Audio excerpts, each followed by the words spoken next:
স্বাগতম দর্শক, জামালস বয়স শোনার জন্য ভয়েস ফর ডেমোক্রেসির পক্ষ থেকে। দর্শক, একটি দেশের সরকার পরিবর্তনের জন্য বৈধ যে পন্থা সেটা হচ্ছে একটি অবাধ এবং নিরপেক্ষ নির্বাচন। সেই নির্বাচন হয়ে যাবার পরে এই নির্বাচন নিয়ে আলোচনা করাটা অনেকের কাছে মনে হতে পারে এটা অনর্থক আলোচনা, কিংবা এটা করে এখন আর কি লাভ হবে। কিন্তু দিন শেষে আমাদের একটা জিনিস মনে রাখতে হবে, ইতিহাস যখন লেখা হয়, ইতিহাস তার মূল্যায়ন করেই ইতিহাস লিখে। নির্বাচনের দিনই বা নির্বাচন হয়ে যাওয়ার পরেই সব কিছু শেষ হয়ে গেছে, এটা মনে করার কোনো কারণ আছে বলে আমি মনে করি না। আর সেই নির্বাচনটাকে নিয়েই একটি কলাম লিখেছেন সম্ভবত এনাম আবেদিন খবরের কাগজ পত্রিকায়। তিনি বলছেন যে নির্বাচনে বিএনপিকে অংশগ্রহণের জন্য যুক্তরাষ্ট্র এবং ইন্ডিয়া চেয়েছিল, যে এই পরিস্থিতিতেও যেন বিএনপি নির্বাচনে অংশগ্রহণ করে। দেখুন, আমাদের দেশে বিশেষ করে 2014 সালের পর থেকে এক ধরনের ন্যারেটিভ বা এক ধরনের কনসেপ্ট এসেছে মানুষের মধ্যে, যে বাংলাদেশে আদৌ নির্বাচন হবে কিনা। নির্বাচন হবে কিনা বলতে আমি বলছি যে নির্বাচন নিরপেক্ষ হবে কিনা, বিরোধী দলগুলো অংশগ্রহণ করবে কিনা, জনগণ ভোট দিতে পারবে কিনা, আদৌ নির্বাচনী প্রক্রিয়া গ্রহণ করা হবে কিনা, এগুলো নিয়ে মানুষের মধ্যে এক ধরনের কনসেপ্ট চলে এসেছে। সেই নির্বাচনে অনেকেই বলছেন যে বিএনপি নির্বাচনে অংশগ্রহণ না করে ভুল করেছে। আমি সেই বিশ্লেষণে আসবো দর্শক এই আলোচনায়, এবং রেফারেন্স হিসাবে এই যে কলামটা লেখা হয়েছে সেখানে আমি খবরের কাগজ থেকে কিছু অংশ আপনাদের পড়ে শোনাবো। দর্শক, আপনারা জানেন যে নির্বাচনের সঠিকভাবে বা নিরপেক্ষভাবে নির্বাচন করার অর্থ এই দাঁড়ায় না শুধু নির্বাচনের দিন পরিবেশটা সুন্দর রাখা। নির্বাচনের আগের থেকে আপনারা দেখেছেন বিএনপির উপর কিভাবে স্টিম রোলার চালানো হয়েছে, তাদের নেতাকর্মীদের উপর নির্যাতন চালানো হয়েছে, বিনা কারণে গ্রেপ্তার করা হয়েছে, বাড়িঘরে থাকতে দেয়নি, এবং তাদেরকে অনেকটা ইস্যু ছাড়াই গ্রেপ্তার করে জেলের ভিতরে পড়ে রাখা হয়েছে। এখন এই যে নির্বাচনে অনেকে বলছেন যে মার্কিন যুক্তরাষ্ট্র এবং ইন্ডিয়া চেয়েছিল বিএনপি নির্বাচনে অংশগ্রহণ করতে। এখন এই দুই দেশের চাওয়ার মধ্যে পার্থক্যটা কোথায়? প্রথমে আসি আমি ইন্ডিয়ার কথায়। ইন্ডিয়া চেয়েছিল যেন এই পরিস্থিতিতেও বিএনপি একটি নির্বাচনে অংশগ্রহণ করে। তাতে কি হবে? বিএনপি যদি নির্বাচনে অংশগ্রহণ করে তাহলে 2018 সালে অভিযোগ আছে বা কথিত আছে যে একটি সমঝোতার মাধ্যমে বিএনপি নির্বাচনে গিয়েছিল, সেই সমঝোতার পরেও সমঝোতা ভেঙে বিএনপি মাত্র 60টি সিট পায়। কারণ প্রধানমন্ত্রী বা আওয়ামী লীগ বা সরকারের নীতি নির্ধারণী মহল যে নির্দেশনা দিয়েছিলেন, তাদের স্থানীয় এমপিরা বা মন্ত্রীরা সেটা শুনেননি, এবং প্রশাসনের যুগ সাজসে তারা রাত্রেবেলায় ভোট সম্পন্ন করে বসেন। এইবার যদি বিএনপি নির্বাচনে যেত সমঝোতার ভিত্তিতে, তারা বলছে, ইন্ডিয়া বলছে অন্তত 100টি আসন দিয়ে তাদেরকে সম্মানজনকভাবে বিরোধী দলের আসনে বসানো হতো। দেখুন, নির্বাচন প্রক্রিয়ায় তো গণতন্ত্রের সংজ্ঞাটাই হচ্ছে চয়েস এবং অল্টারনেটিভ। এখানে কতটি আসন দিয়ে বিরোধী দলের আসনে কাকে বসানো হবে এটার তো কোনো কথা হতে পারে না। এক, দ্বিতীয়ত হচ্ছে 100টা তো দেওয়া হবে না, তখন নির্বাচনে যাবার পরে বলা হবে বিএনপি হয়তো বা আগের বার 60টি পেয়েছিল, এইবার না হয় 30-35টা পেত। বলা হতো যে বিএনপি যেহেতু জনগণের জন্য আন্দোলন করেনি, কাজেই বিএনপি ভোট পায়নি। আওয়ামী লীগ যেহেতু জনগণের জন্য উন্নয়ন করেছে, মেগা প্রজেক্ট করেছে, মানুষকে বয়স্ক ভাতা দিয়েছে, মুক্তিযোদ্ধা ভাতা দিয়েছে, ইত্যাদি ইত্যাদি, কাজেই আওয়ামী লীগ জনগণের ভোট পেয়ে গেছে। এবং এতে করে এক ধরনের একটা ন্যারেটিভ সৃষ্টি হতো যে বিএনপি যেহেতু নির্বাচনে অংশগ্রহণ করেছে সেহেতু তো এটি নির্বাচন গ্রহণযোগ্য হয়েছে। কাজেই ইন্ডিয়ার এই যে যুক্তি বা তাদের যে চাওয়া বিএনপিকে নিয়ে নির্বাচনে নিয়ে যে বিরোধী দলকে সমঝোতার ভিত্তিতে বিরোধী দল, এটা কোনো গণতন্ত্রের সংজ্ঞা নয়। কাজেই ভারতের এই চাওয়াটা ছিল অমূলক, অযৌক্তিক। আসি আমি দর্শক তারপরে ইউএস এর কথা। ইউনাইটেড স্টেটস, আপনারা জানেন, নির্বাচনের পরে অনেকেই মনে করছিলেন তারা নিষেধাজ্ঞাটা দেবেন, কিন্তু তারা বাস্তবে নিষেধাজ্ঞা দেয়নি। এখানে অনেকেই বলছেন যে কম্বোডিয়ায় বিরোধী দলকে নির্বাচনের বাহিরে রেখে নির্বাচন করার কারণে কম্বোডিয়ার বিরুদ্ধে তারা স্যাংশন দিয়েছিল। এখন বাংলাদেশের ক্ষেত্রে তারা কোন প্রেক্ষাপটে, কোন মেজারিং স্কেলে তারা এটা করেছে বা মানবাধিকার রিপোর্ট দিয়েছে, যে মানবাধিকার রিপোর্টটা তারা দিয়েছে সেটা হয়তো খুব তীব্র ভাষায় হয়েছে, আমরা দেখেছি। কম্বোডিয়ার বিরুদ্ধে অবশ্য অতি সম্প্রতি তারা করেন, তারা অনেক আগের থেকেই ধীরে ধীরে এসে তারা নির্বাচনের পরে তারা স্যাংশন দিয়েছে। এখন অনেকেই বলছেন যে মার্কিন যুক্তরাষ্ট্র কিন্তু নির্বাচনে বিএনপি যে অংশগ্রহণ করুক সেটা চেয়েছিল। এখন আসি, আমেরিকার চাওয়াটা কি ছিল? আমেরিকা এই যে রিপোর্টে যে বিশ্লেষণ করা হচ্ছে এই খবরের কাগজের, এই রিপোর্টটাতে বলা হচ্ছে যে বিএনপি যদি নির্বাচনে অংশগ্রহণ করত তাহলে নির্বাচন তো নিরপেক্ষ হতো না, এটা মানুষ জানেই। তাহলে প্রথম প্রশ্ন হচ্ছে যে নির্বাচন নিরপেক্ষ হবেই না জেনেও কেন বিএনপি নির্বাচনে অংশগ্রহণ করবে? এক।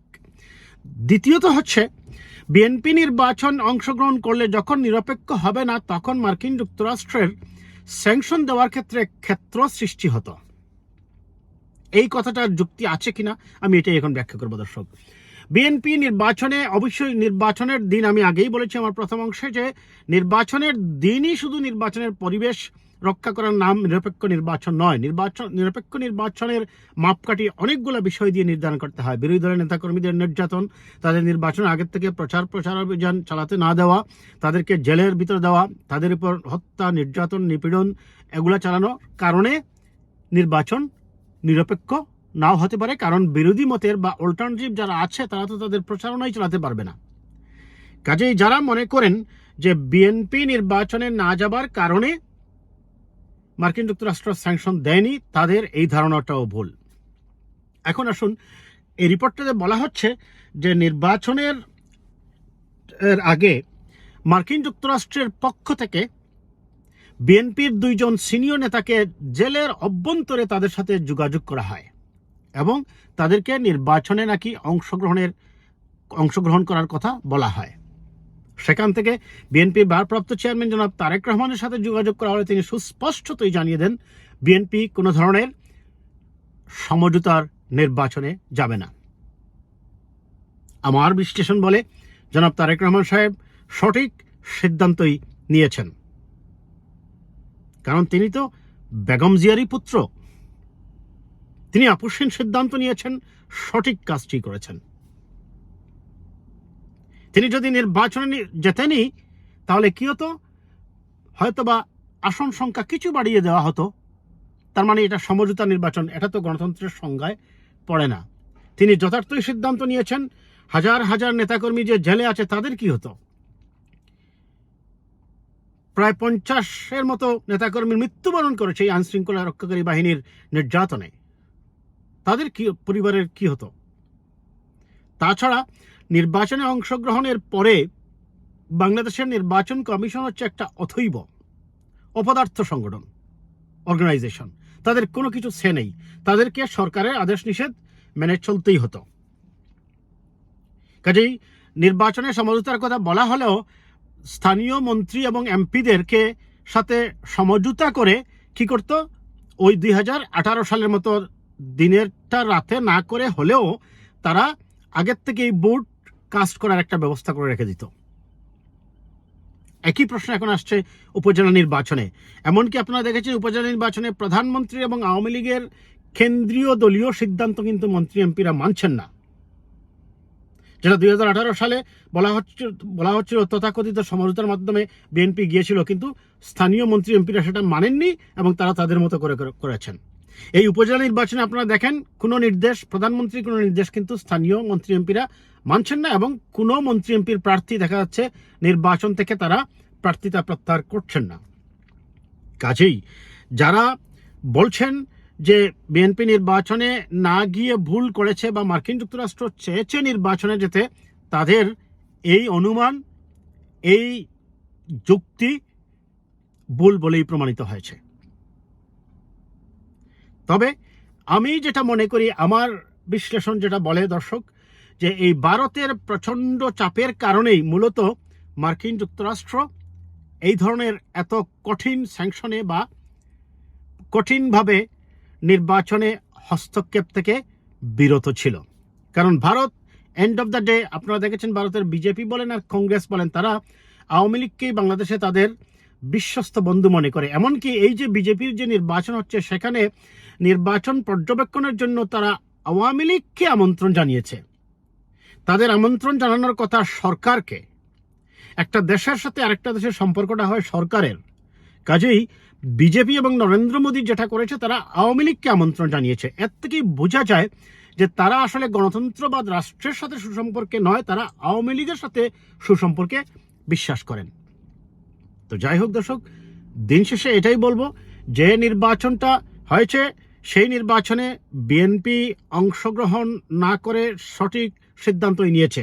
কারণ বিএনপি গেলে আসন কে কতটা পেত সেটা বড় কথা নয়। বাংলাদেশের প্রেক্ষাপটে যিনি 151টি আসন পাবেন তিনি তো সরকার গঠন করবেন, আর সরকার গঠন করা মানেই হচ্ছে তিনি তার মতো করে স্টিম রোলার চালাবেন, ডিক্টেটরশিপ চালাবেন। অন্তত এই সরকারের ক্ষেত্রে এটা 100% সত্য। কাজেই যারা বলছেন যে মার্কিন যুক্তরাষ্ট্র এবং ইন্ডিয়া চেয়েছিল নির্বাচনে অংশগ্রহণ করতে, ইয়েস, নির্বাচনে বিএনপিও অংশগ্রহণ করতে চায়, তবে সেটা নিরপেক্ষ নির্বাচন হলে।